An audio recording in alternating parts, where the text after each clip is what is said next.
And welcome to the Falmouth Art Center's fourth virtual art reception. I'm Laura Reckford, Executive Director of the Falmouth Art Center.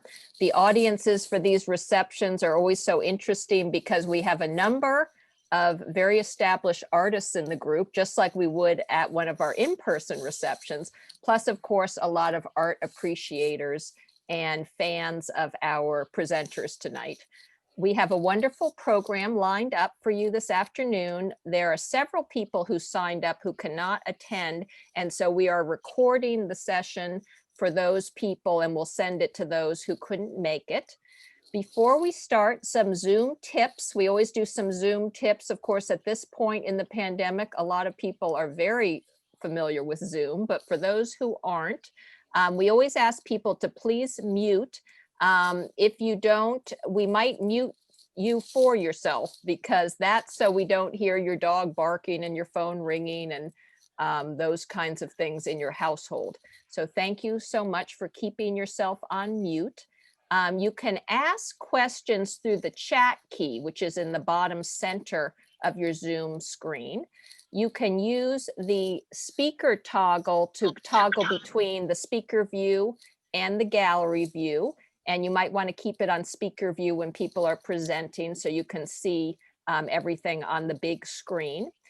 When we share the screen, you will see the speaker in a small box, and you can control whether you see an additional couple of boxes by clicking above the boxes. You'll see a horizontal line that you can click to see no boxes, or you can move the boxes around as well in order to see better on your screen.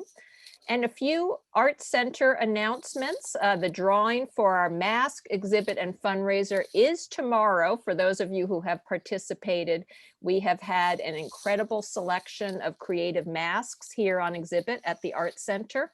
And also they are all on our website if you want to check them out. Tomorrow we'll draw the winners of the mask fundraiser for those who donated towards the fundraiser. The other huge announcement is our holiday market and gift gallery is underway. Many of you know this and have already been here. It is in person and on our website. You can come in person, or you can browse the website to order for curbside pickup. We also have had a selection of items at our outside art market, just outside the front doors for people who don't want to walk in. And we have that weather permitting, and that's been staffed by Falmouth High School teens who are in the National Arts Honor Society. So we thank them so much for that. The market goes on until Christmas Eve, so you can do all your Christmas shopping right here, shopping local. We have about 80 artists and crafters, local artists and crafters on display here. And it certainly goes to a good cause to those artists and to the Falmouth Arts Center. Our small work show is also on display on our second floor. We are open 7 days a week, and we are free and open to the public. And now to the main event. Here is what is on the agenda today. The three artists presenting today are fiber artist Sue Colozzi, Marian Colman, who paints in watercolor and oils, and ceramics artist Seth Rainville.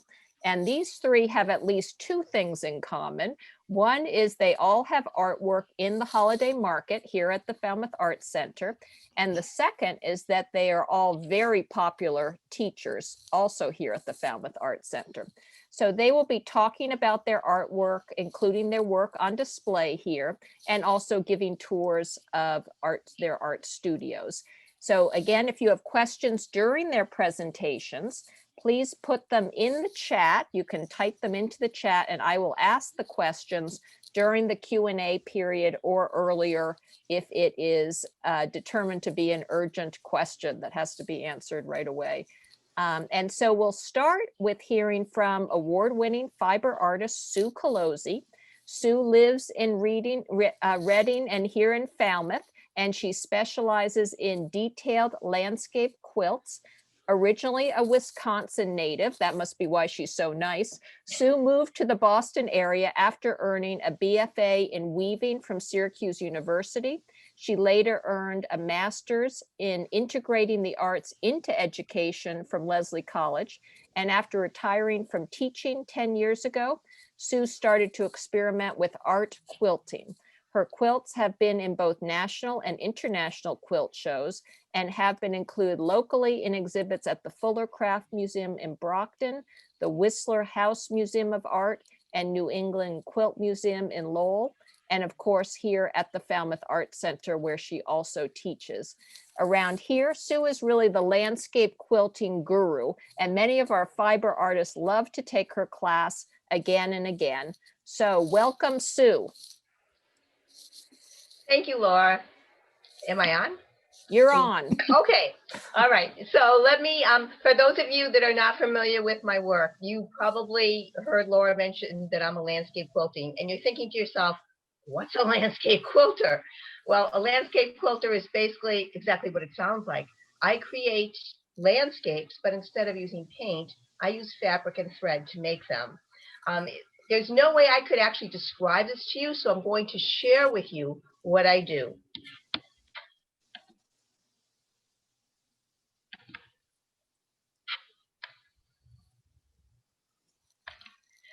Okay, this is a landscape quilt. I take photographs of scenes that I enjoy, and then I use fabric and I use thread and I make the scene. And if you just looked at this, you would think, well, it looks like it's a painting. How do I know that's a landscape quilt?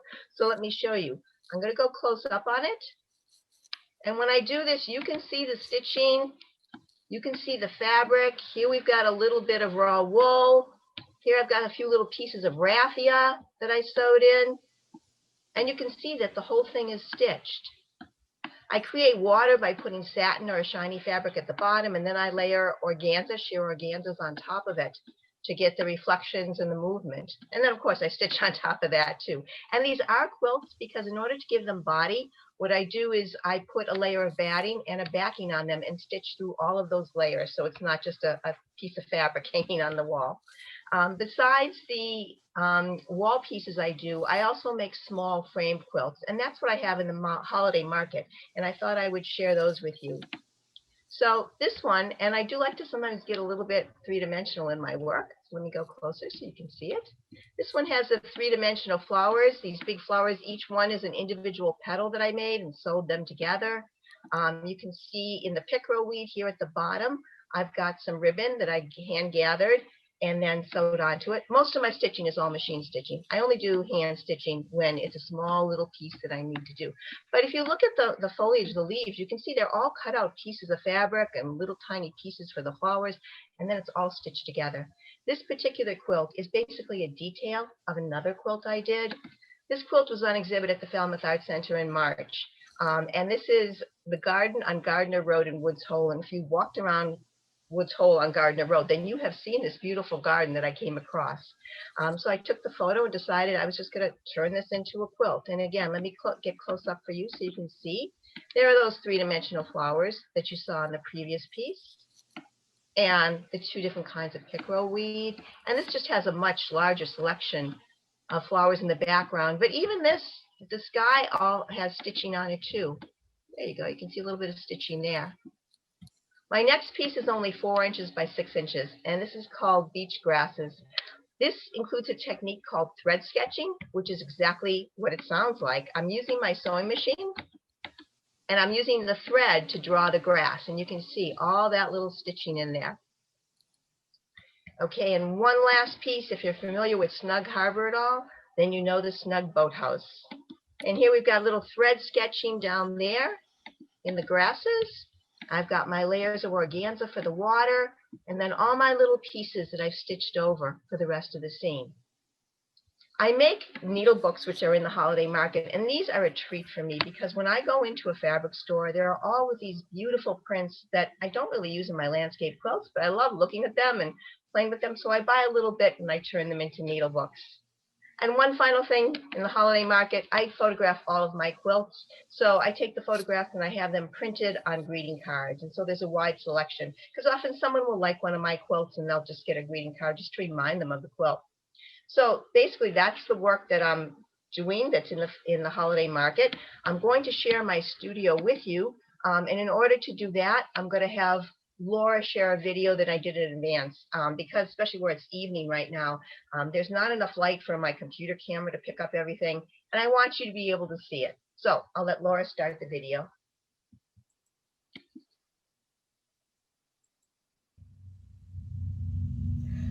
Hi, welcome to my studio. I'll walk you around the room and explain what you can see in here. This was a bedroom one of my daughters used, and when she moved out, I turned it into my space. So, first of all is my whiteboard where I can hang pieces as I'm working on them. This one's a finished one, but I thought I'd show it to you. This one was just accepted into a SAQA, which is Studio Art Quilt Associates organization, quilt show, which is opening next month at the museum, New England Quilt Museum. I'm one of the curators for this, but this was juried in. So my whiteboard to hang up works as I go. And the all-important sewing machine, I have 4 of them. This is my best one that I use for my quilts. Another one of my machines is currently in the shop. I think on life support. I don't know if I'm ever going to be able to get that one back, but I do have several sewing machines. Again, that's my favorite. And my sewing machine is at the window, so as I'm sewing, I can look out at the yard and see the sunsets actually from this window too. I have a thread collection that I keep inside this antique thread chest, and I know my brother-in-law was asking me if I had enough thread to make masks, and he has no idea. So it's all organized by colors, and all my shiny rayon threads are in here. And because you don't want to run out of a spool of thread in a very important project, so I also keep doubles almost all of those threads so that if I run out, there it is down below. You can tell my personality is a little bit obsessive. So the artwork in my room, I do not usually put my quilts up. I have other people's artwork up. So I have a photograph here by Lisa Jo Rudy, who I know is a teacher and photographer in Falmouth. She teaches at the Art Center. That's one of her photographs. My workspace, work table. This is where I'll do cutting. Right now I'm actually making some more needle books for the holiday market. And also my office area with my files. That's here. You can look at my whole fabric collection. All of these tubs are arranged by color of types of fabric. The big tubs have the big pieces. And for instance, this tub is just one of my green tubs. I have 2 tubs of green this size. These are my bigger pieces. And of course, as I'm using them, I use like little tiny pieces. And so you don't want to waste those little scraps. So this is my organizer for my green scraps, my little tiny pieces. And some of them are minuscule. They're very small, but I do use them because I cut my pieces small. Over here is my shelf with extra supplies. So here I have, for instance, my ink pens, pencils. I have my fabric markers. Several tubs of those. I have my fusibles, which are on a bolt down at the bottom, but this is sort of part of my workstation. I actually work on my ironing board because I'm fusing my fabric before I stitch it. It's easier to just work right here, cut it out, and fuse it down. This is not the ironing board that I use for clothing, for our wardrobes. That's a whole different ironing board because I was finding little pieces of leaves and houses stuck to our clothes, and that wasn't a good idea. The artwork here is an artist on the Cape. This is a print, Provincetown, which if you've been there, then that would look like a familiar scene. Beyond the workstation ironing board, I have my music, and I have a whole shelf of CDs that I use. I listen to the radio or I'll listen to my CDs. The bookshelf belongs to the daughter that used to have this room. She wasn't able to move all of her books, so they stay here. On top of the bookshelf is a small painting by Jan Orff, who is a watercolorist and a volunteer at the Art Center. And the big quilt that's on the wall over there is done by artist Sue Beardsley. She took my workshop a few years ago, and I love her work. She works in a way that I would never think of working, and so I put that up there as inspiration for myself. But that smaller bookshelf are all my quilting books and magazines.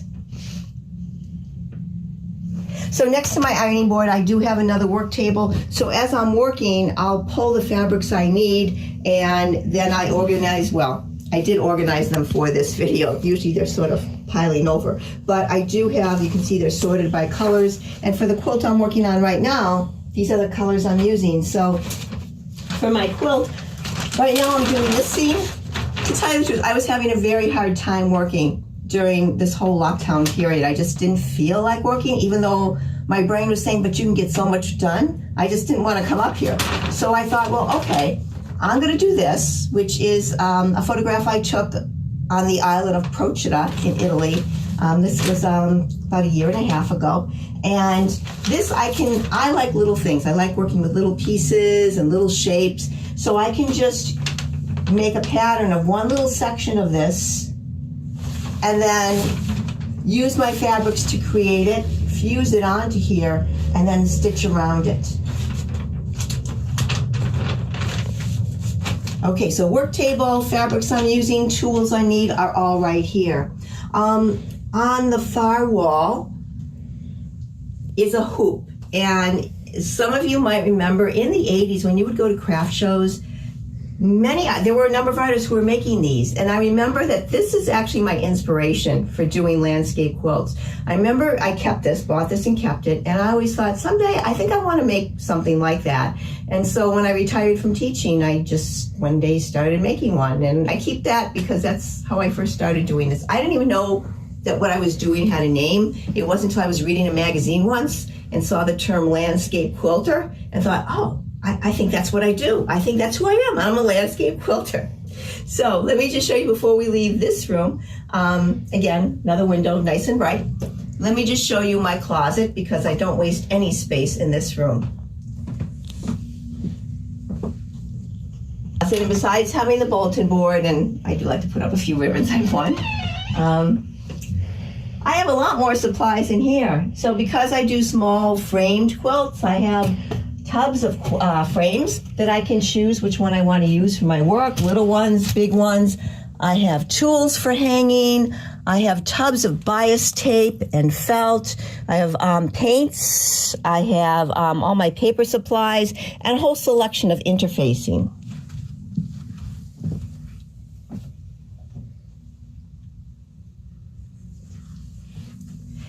So now that you've seen the space that I work in, let me show you the space where I now keep my quilts when I'm done with them and they're not on exhibit.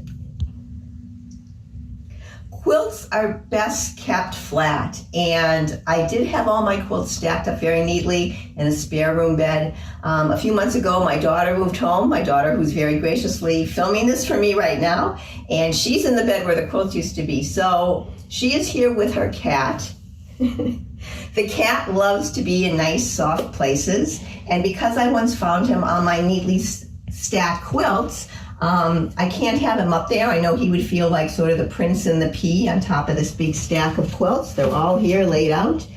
So that's why I have pool noodles on top of my quilt so that the cat can't jump onto there. Okay, so that's my storage spaces and my work spaces. Hi, well.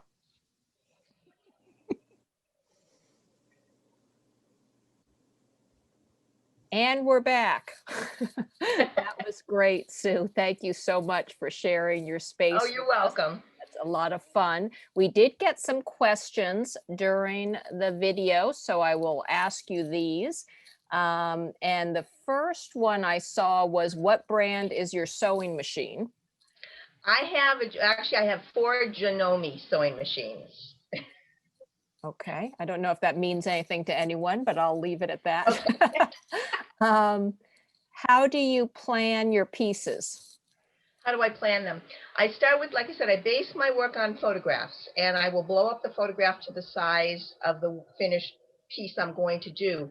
I start with the background first. So I'm always doing the sky first. I'm starting at the top with the sky, and I'm basically moving forward. So it'll be sky, it'll be whatever's on the horizon, whether it's water or it's mountains or, well, hills or trees. And I move forward and just kind of let the photograph guide me with what I'm going to create.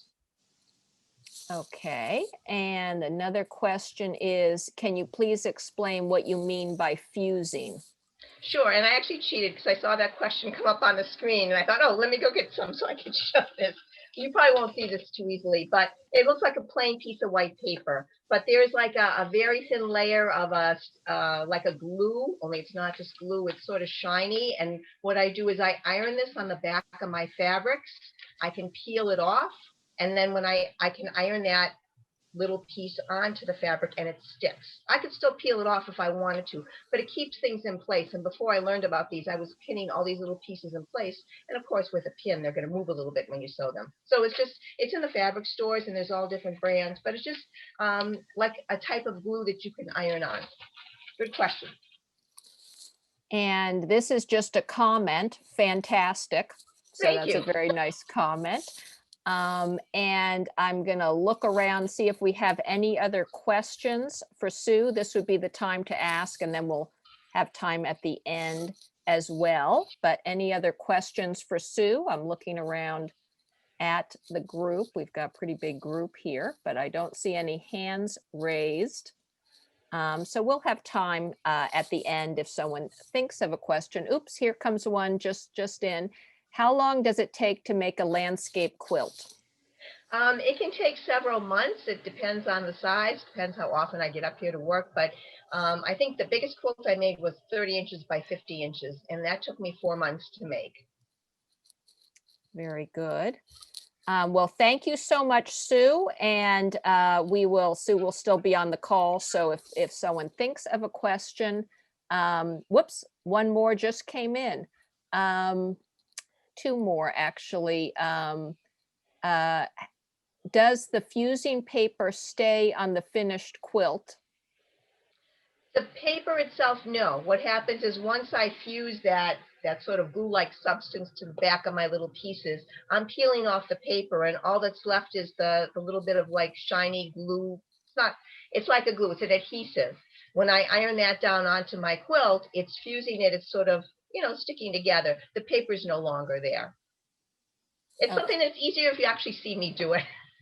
It makes more sense.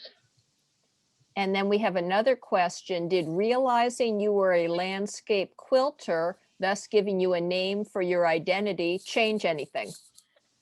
I guess I just kind of felt better about myself. It's like, what do you do? Oh, I'm a landscape quilter. I had a name for what I did. So it felt better. Gave me a little more confidence. Very good. Great. Well, thank you again so much, Sue. And again, if people have questions during the other presentations, we can go back to Sue. She'll be here, but thank you so much. And now we'll go to Marian Colman, and she lives here in Falmouth. She's an award-winning artist who paints in watercolor and oils. Marian has taught for 25 years, 15 years in the pre-K to 12 public school system and 10 years in the university undergraduate level. She has a BFA and a master's in art education. Inspiring students to do their best creative work is a driving force for her, as is giving to others what she has learned from a lifetime of creativity. And I should put a little plug in, we'll be offering Marian's beginner watercolor workshop here in January on Zoom. The Falmouth Art Center will offer that class, always very popular. So welcome, Marian. And Marian, you're on mute. How's that? Perfect. Okay, great. Thanks, Laura and Sue. That's wonderful. I can see that you and I enjoy the same subjects, which as I show my work, you'll see. So that's kind of a nice connection to have. Yeah, teaching has always been my love. I knew I wanted to teach art from the time I was a very little girl. And it felt wonderful to come full circle in my career because I obviously started with my studies and my student teaching back in the early 70s, and then ended as a mentor and an instructor for future art education majors at the University of Minnesota, Duluth. So it was really great to have that whole range of experience. And now I'm retired and I get to spend all my time painting, which is wonderful. I just wanted to tell you a little bit about how I began painting in watercolor. That's my main medium. Back in the late 80s, I was at home, a stay-at-home mom. My kids were probably starting elementary school, and I was looking for something that I could do for myself.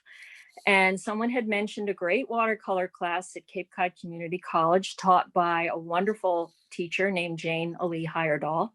So I enrolled in that. I loved it. The moment I felt that paint touch the paper, I was hooked. I took the next semester, so watercolor 1 and watercolor 2, and I've been painting in watercolor ever since. And I'm still very connected with some of the people that I met in that class. We went on to have a gallery together out of Pompanesett Marketplace, which is no longer there, but we shared a lot of different painting experiences through the years. So what I'd like to do is show you my 2 studios. I have an upstairs studio and a downstairs studio. So we'll start downstairs.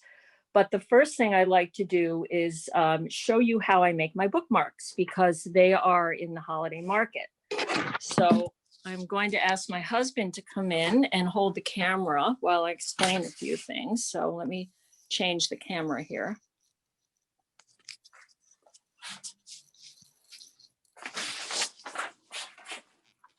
Okay, you want to come in close so they don't need to see me, just see the. So this is a painting, an example of a painting that I did that I was happy with certain aspects of it, but not necessarily with the entire composition. I think for one thing, I had the river a little too centered. I liked the sky, but I didn't like some of the edges. I thought they were a little bit hard. So I will decide to take this painting, and using my finders, which is just mat board, I will isolate certain sections of the painting that make really beautiful, interesting compositions, the kind of vertical slices. I'll just move the finders around until I find something I like. And then I'll cut it up on my mat cutter, and then I will bring them to Staples, and they laminate them for me. So you can see a selection of the bookmarks here. They're all hand signed, and they're stamped on the back with my website. And they have been really fun to do. I've been doing these now for 3 or 4 years, and it's a nice way to take paintings that I know I'm not going to frame, but yet make good use of them. And I have a whole drawer of those because I paint a lot. So yeah, there's a close-up of one. Okay, thank you, Steve. All right, now what I'm going to do is talk about the 4 functions of this downstairs studio. So it originally, let me show you the table. Can everyone see this okay? Am I? Yes, it looks good. Okay. This studio was actually an art classroom back in the 90s when I taught art lessons out of my home. I taught elementary and high school students out of my home. But now it has become instead of a classroom for teaching outside students, it's now an art studio for my grandchildren. So whenever they come, they spend a lot of time down here, and I have some of their drawings here. I just give them plain paper and all kinds of materials, and they go at it. They don't need much help from me. The other thing I use this room for is a framing and matting. So I do all my own framing and matting. You can see my mat cutter here. And I store some of my frames under here and in the unfinished part of the basement. And learning to mat and frame was one of the best skills that Jane Heyerdahl taught me so many years ago. So I love being able to do that. It saves me a lot of money, and I can frame for my children, and it's a great skill. Also, I use this room for storage. So you can see my flat file here. I would be lost without that. Watercolor paper comes in 22 by 30 inch sheets. So they fit perfectly in my drawers. And I also store all of my paintings before they're framed in here. Some of them get framed and some don't. But I love having this. It keeps everything nice and clean and safe. I also do some oil paintings. So I have an easel here with a painting I just finished a little while ago. And my COVID project was doing all of these color charts. These are all done in oil. Just because I'm more unfamiliar with oil paints, I needed to learn more about how they mix. The next thing I wanted to show you, some of my sketchbooks. So you can see here, this is a moleskin sketchbook. This began as a travel journal. I started these in about 2011, and this was a trip to Switzerland where I just sat on the street and drew the beautiful architecture there. This is another travel journal, and I just document all my trips. And I use primarily just a sepia micron pen for that. These are my watercolor travel journals. They're all done plein air. So up at the top, we have some New Hampshire landscapes.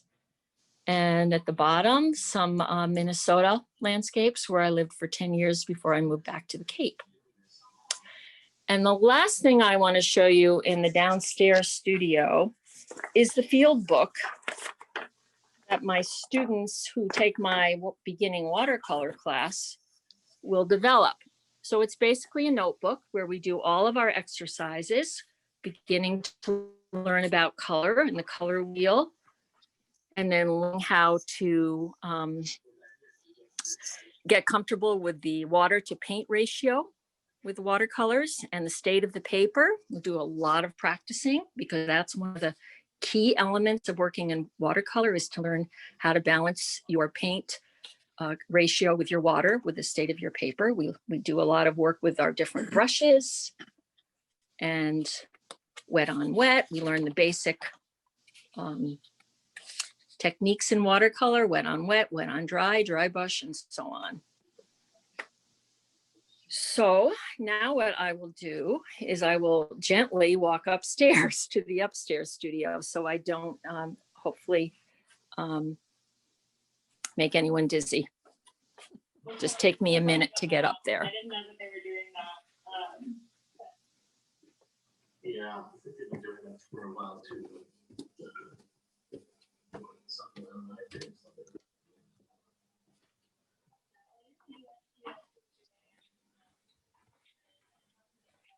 You can see a little bit of my house here.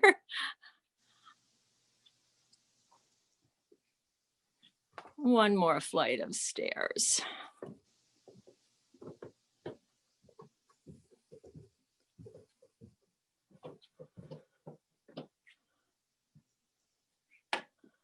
Okay, so this is the loft in my house. It was a family room before our kids grew up, but now I've taken it over as my studio. And this is where I paint in watercolors. I'll start over here. It's my drafting table. And I always have something going on the table. This is a painting that I did recently. And I will put my iPad right above it on the shelf. I usually work from my iPad, from my photos. I take a lot of photos. This is my John Pike palette, nice large mixing space. And then I have different palettes. That's not the only one I use. This is the one on the right is a British watercolor palette. And then I have kind of a chart to go along with it, because when I switch, I may not always remember which color is which. So I have a lot of these color charts. And I love brushes. So I've got mops on the left. I've got my sable rounds, and then my synthetics and my flat brushes. And then over on this table, I've got my two water containers, one for mixing my brush, getting the color off my brush, and one for clean water. And then a sponge to dab my brush so I'm not carrying excessive water onto the palette.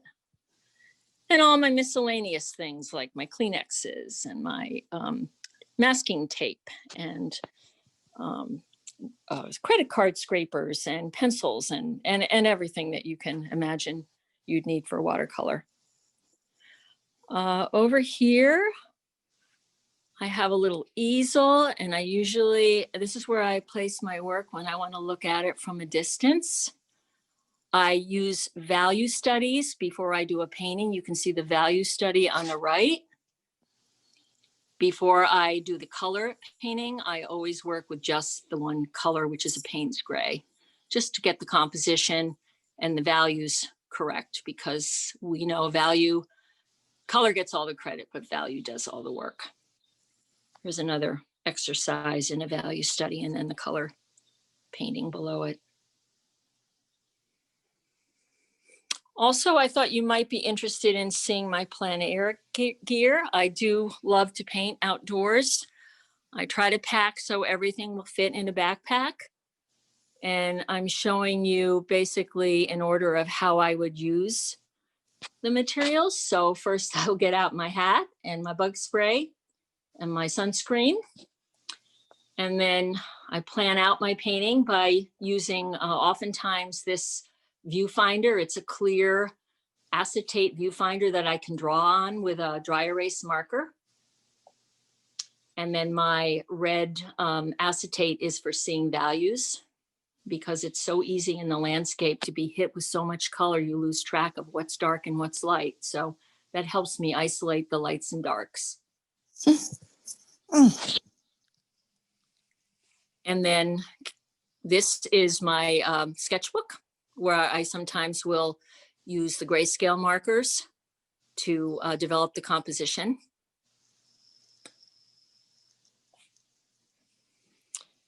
And over here we have the palette I use. It's a travel palette. It's called a Shies palette.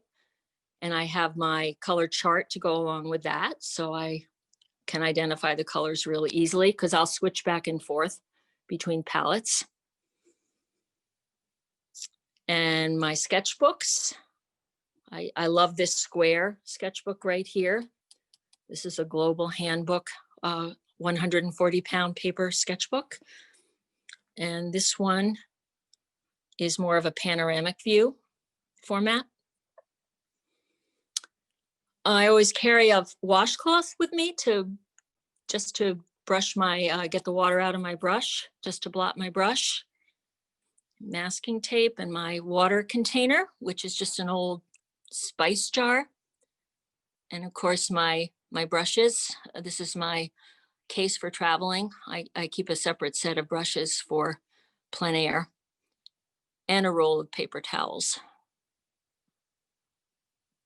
So one other thing I thought I'd show you is, this is my granddaughter's first plein air painting. Let's see if I can get that glare off of it.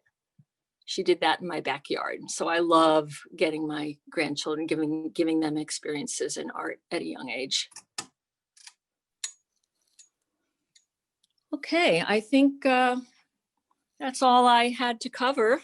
Are you there, Laura? I am. Thank you so much, Marian. That was a wonderful tour, and it's just so fun to see all your sketch pads and all your gear for getting out on plein air. We do have several questions. Okay. So the first one is back to when you were showing your framing area. Do you Yeah. buy frame stock, or do you use supplies from the lumber store? Oh, I buy them already put together. Yeah, I don't have a miter box. I never got into it to that extent. So I will order them already assembled. But then I do the matting myself and the assembling of the glass and all of that. Okay, great. And another question, your color charts are impressive. How have the completed charts helped? I assume the person that's asking that is referring to the oil painting. Yes, I think that was Charts? back when you were showing the oil painting. Yes. Well, you know, it's so different to mix oil paint to the opaque medium versus the watercolor. I'm so comfortable with the watercolor. I can predict what's going to happen when I add a little bit of blue to burnt sienna. but with oil, it's a completely different ballgame. And then the addition of the white.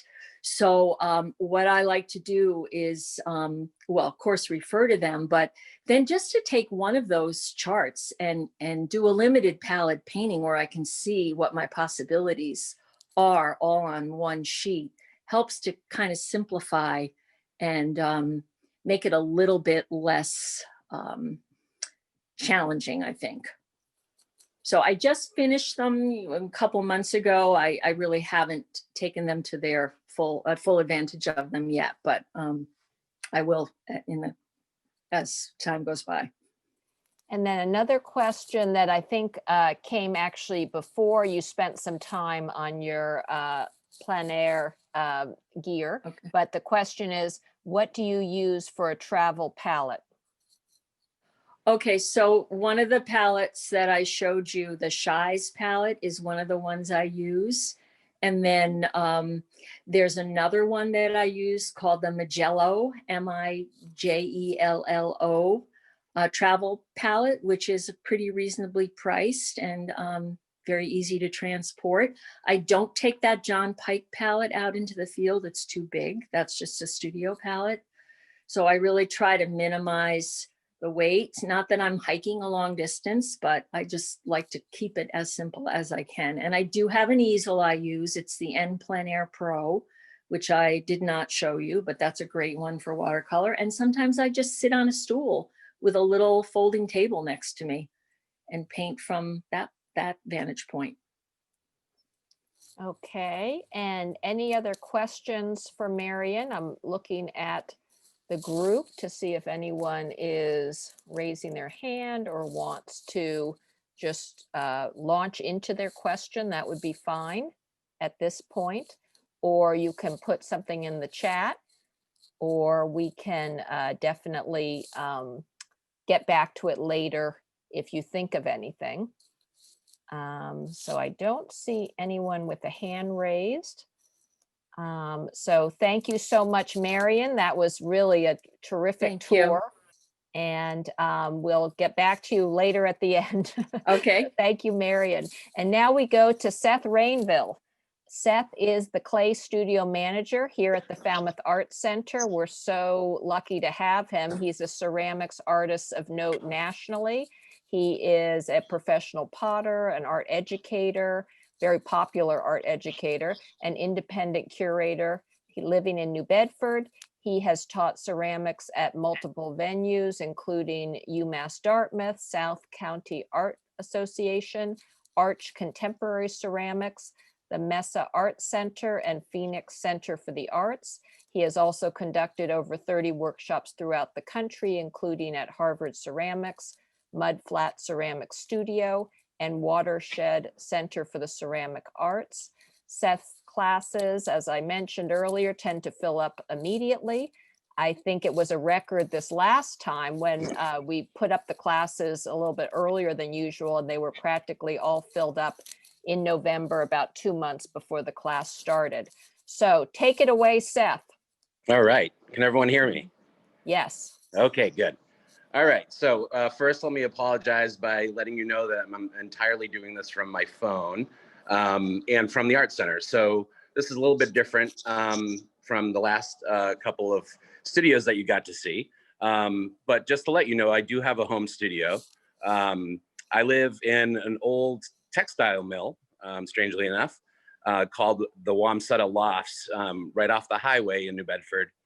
It's right where the fishing industry is. So it's quite active and very interesting. And the thing I love most about it is that I have 10-foot bay windows that are incredible, and they frame the city skyline out my windows, and I get to see amazing sunsets every day.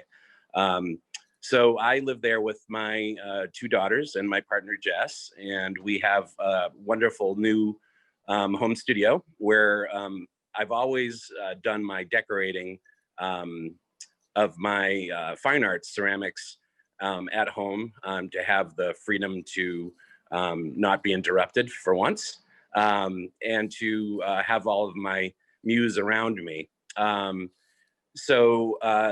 Recently we moved to a larger loft so that I could also have my wheel and all my other equipment at home as well. So that's been exciting.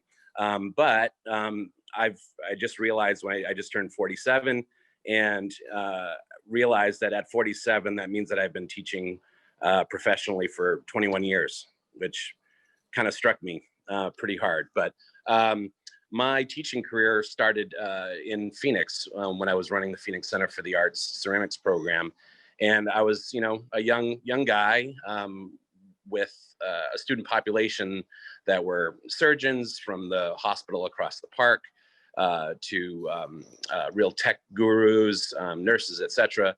And so for me, I was surrounded by people that had tons of information. So I really couldn't get by without really knowing my stuff. So I was thrust into making work that I could really break down into kind of precise modes of how to operate. So what we're doing is we're going to start by, I'm going to reverse my phone here for a second so that you can see the ceramic studio, the pandemic version of our ceramic studio, where we have shower curtains that we installed in between the wheels so that no one's breathing on each other. The wheel is my primary mode. This is a standard ceramic wheel. My primary mode of making work is thrown, and then I alter pieces with my hands, with tools, etc. So a lot of the work that I'm doing these days, I will throw at the art center. If I'm doing demonstrations, I like to finish those demonstrations because all too often in many of the facilities that I've worked in over the years, whether it's been college or art centers, you see mountains and mountains of what we call bisqueware, which is the first firing that has not been finished with glaze or with any kind of finishing mechanism. So what's really important to me is that all of those demonstrations are followed through, because what I don't want people to do is to get addicted to one part of the process. Ceramics, more than most media, is very event driven, meaning that you have the event of making something, then you have the event of firing it, then you have the event of glazing it, and then you have the event of firing it the final time.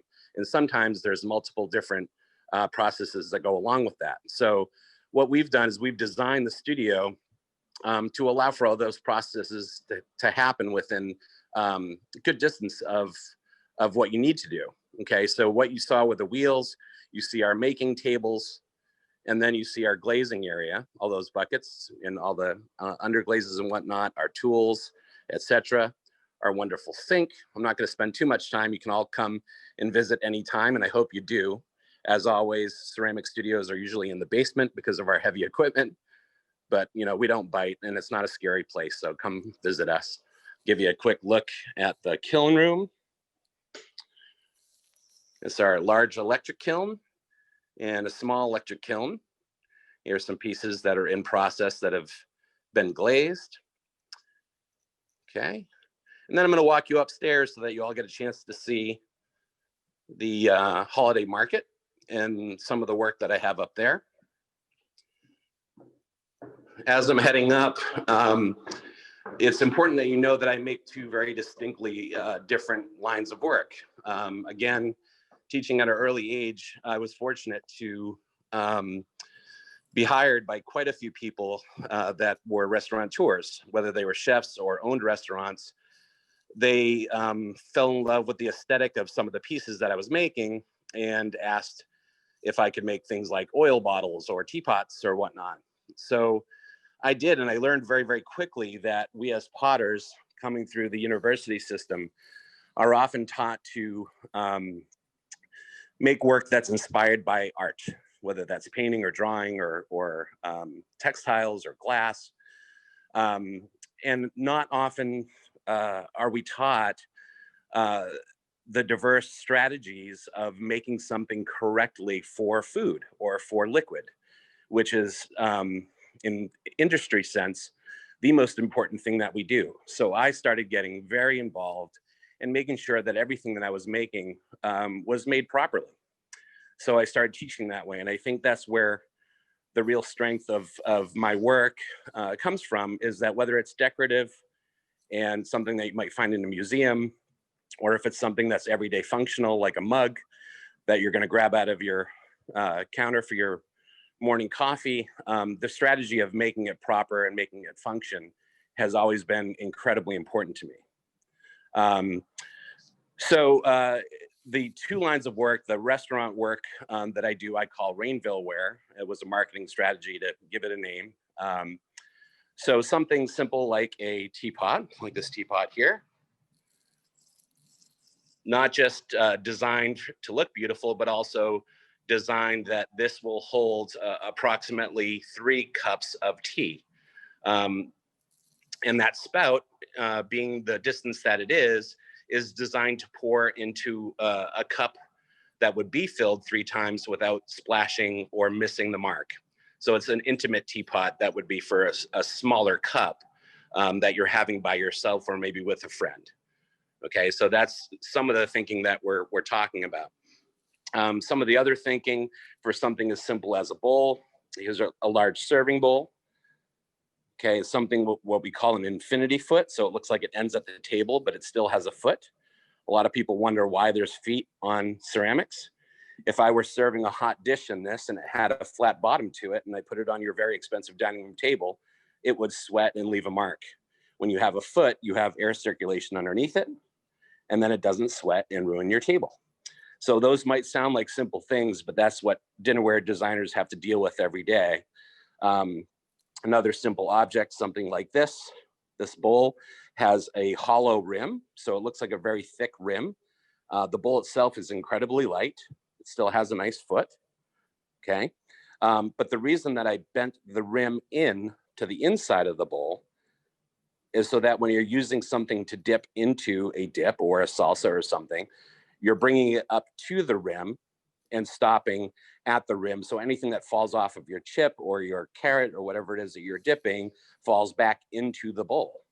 So not only does it look beautiful, but it has function, has reason behind it. So that again is just the standard idea behind all of the functional ware that I make. I'm an avid cook myself. So something as simple as this batter bowl that you would whisk eggs in or pancake batter or whatnot. A chef friend of mine in Phoenix, Arizona, that owned an amazing restaurant, said that he had left-handed and right-handed chefs, and he wanted a batter bowl that could be used for either. So this allows you to pour in either direction, and it also has a place where you could hang rope or whatnot to hang it on the wall, keep it out of the way. So that changed dramatically from what people normally understand on the other side here of a standard batter bowl that just has a spout off of it. This is designed differently where there is no handle, but it's squared off so that your thumb can rest there. And then I carve out 4 feet out of the bottom of it, okay, like that, so that I can hold my finger at the bottom, hold my finger at the top and pour without dropping it, okay? The other nice thing is that I can rest it on the table because of the 4 feet and get every last drop off and have my my other hand available to me. Anyone that's cooked eggs and has gotten stuff all over their hands understands why that is a really cool feature. Even something as simple as candlesticks, which have always been very popular. I always make them in sets of 3 or 5 because they look great on a table. I was fortunate to have a mother who's an interior decorator and a father who's a nationally renowned photographer. So I learned to see things and understand how things should operate on a tablescape at a very early age, and didn't realize till I got to college how much I actually knew about functional ceramics just from the stuff that I was taught as a kid. So here again are just some simple mugs, everyday mugs. Again, things that I would consider to be Rainville ware. These are tumblers that are very popular. Even something as simple as a covered jar. Here, it's squared off. So again, thrown round on the wheel, but then squared off because again, the idea of keeping containers by themselves or in a group, a square form generally stacks a little bit easier. So that's something I've been doing for years now as well. The other line that I'm more known for in the gallery and museum world is what I call inkware. It's a term that I phrased from my days as a painter and printmaker before I got into clay. So I do have a 2D background, and as the other artist stated, I fill sketchbooks on the regular, take lots of photographs, have tons of inspiration around me. But I really felt the desire and the need when I was in school to make work that resonated with my narratives. I'm a chronic storyteller, and I'm very inquisitive. So the more I learn about life and the more things that happen to me or happen with me, I like to say, ideas start to pop in my head, almost like a movie script. And so what I'll do is I'll take those ideas and I find a 3D canvas that works for it. So here's an example of a pouring picture where I have words floating in space. And a lot of times you can't read every last word, and you're left as the viewer to bring your own thoughts to it. And then on the other side, you come around and you see a lonesome cowboy hanging out in the streets of New Bedford. So again, sometimes it's a simple narrative, a simple story. Sometimes those things are a little bit more in depth. Here's a simple tea bowl that I draw imagery on. I do a lot of work, being part Native American myself, on Native American folklore. So a lot of those pieces will have that. And you notice that the piece itself has a lot of different dimensions to it. It's not perfectly round. It's pushed in where, for instance, this face is, it's pushed in so your thumb can rest there as you're drinking. Also on the other side where the words are, I can also put my thumb sideways for people that like to drink like that. So not only is it a function of creating canvas that makes sense or mimics the imagery that I want to put on there, but it's also very functional in that sense. Here's another one. Sometimes I'll use a simple word or phrase that I've read in a poem or in a book. I use song lyrics a lot in some of the things that I like to do. Needless to say, I have not created a whole lot of inkware over the past COVID 10 months or so, mostly because I'm filling sketchbooks and I don't want to put anything contrived out there that's too obvious. So I have a brand new series of work coming very soon. But it takes time. It takes time to kind of work through those ideas. So one of the new things that we've been doing here at the Art Center is wood-fired ceramics. I was tasked with the honor of building a wood-fired kiln. So it's a large kiln made out of brick. That wood is the fuel that we throw into the kiln for about 50 total hours of time. And that wood, the ash that develops on top of the pots and the flame and time that we have in the atmosphere in the kiln creates glaze surface. So for instance, this covered jar here that you see has absolutely no glaze on it whatsoever. This is just a black slip, the ink, what I call my black ink that I use to decorate with. And the rest of the color, the reds, the oranges, the golds, is all the product of wood ash interacting with the silica or the glass in the clay. So we're one of the very few places in the entire New England area that has a school program that teaches this technique. It's one of the oldest ways of firing ceramics. And we're very fortunate to be able to offer that class. So these are some of the freshest pieces that have just come out of that kiln. It's just our second firing.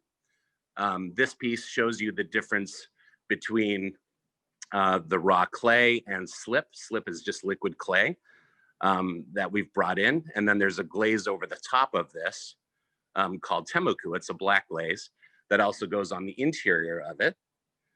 Okay, and that allows you to see the difference of what glaze structure in a wood kiln looks like versus just the clay body itself. These are some other recent pieces that came out of that kiln as well. So I use my fingers to glob this slip onto the pieces, but again, this piece and these two, again, have no glaze on the outsides of them. That's all just the development of ash and fire and flame interacting with the clay body itself. Okay, so that's kind of the nuts and bolts of the work that I make and how I approach it. There's certainly a lot more that goes into that. But I always love having conversations with other artists. Certainly, most of my inspiration comes from two-dimensional artists. I don't spend a ton of time looking at other potters because I find that whether it's a chef or a musician or something, they will say something that's so outlandish to me that will inspire me to move my work in a totally different direction. So most of my inspiration comes from outside sources, and I try to bring that into the clay work that I do. Okay. Great. Thank you so much, Seth. So You're many welcome. fascinating things. And of course, the work is beautiful. And you're in Seth set up our holiday market clay room. We had so many students with beautiful work this year that we devoted an entire room to some of the wonderful clay work that our students did. And also, of course, the work that Seth has in there. There are a couple of questions. One is Sure. actually a comment from Sue Colozzi, who says that she really enjoyed hearing the explanations for the structural features in your kitchen pieces. Thank you, she says, about that. And I know, Thank having you. taken Seth's class a couple of times and hoping 3 times is the charm, but I'll get the hang of it someday. But what he really does focus on how you make a piece so that it can function for the person using it, which I love the idea of that. Here's another question. Can you use the wood-fired pieces for food, is the question. Since they've been using wood-fired work for thousands of years to eat off of, absolutely yes. Wood-fired work is actually the highest temperature ceramics that we do. It gets upwards of 2,400 degrees. And so you're maturing, in some clay bodies, up to 40% of the clay is actually glass. So a porcelain fired, wood fired piece I have dropped on the floor that's paper thin that you can see light through, that actually bounces off the tile floor. So very strong, very efficient, microwaves well, goes through the dishwasher, etc. Great. And here's just a comment saying, Seth, that was inspirational. And do we have other questions for Seth?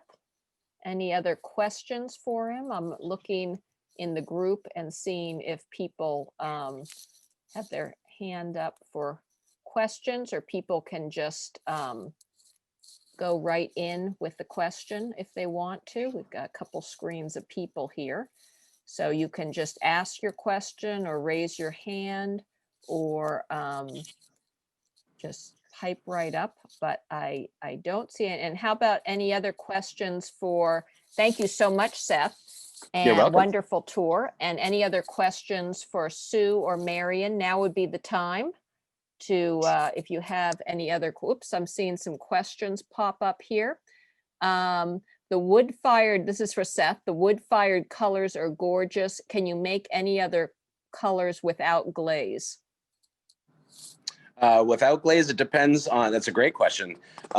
Different clay bodies will leave different marks. For instance, porcelain, some types of porcelain in wood kilns can go peach colors, ice blues, sometimes very, very faint greens. But generally, anything that you probably have heard the term stoneware. Stoneware has a lot of iron in the clay as well as sand. And so that usually creates the oranges, the browns, and the deep kind of burgundy colors. Okay, and here's just a comment, looking forward to taking a class. So that's good news. All right. And I would say to that person, you need to sign up fast because there's very I little don't think we space have in any room in the anything right next now. session. And here's another comment, great to learn about the artists behind this wonderful work I have seen at the Falmouth Art Center. So that's a nice comment for us. Oh, And that's thank you. the purpose for these receptions, is for people to get to hear directly from the artists and hear about their processes and all the thought that goes into their wonderful work. So I guess on that note, I thank the artists so much. Sue and Marian and Seth, thank you so much. That was terrific. And thank you all for coming. And I hope to see you soon in person or on Zoom, as I say. So thank you so much for coming tonight. And please drop by the Art Center and happy holidays to everyone.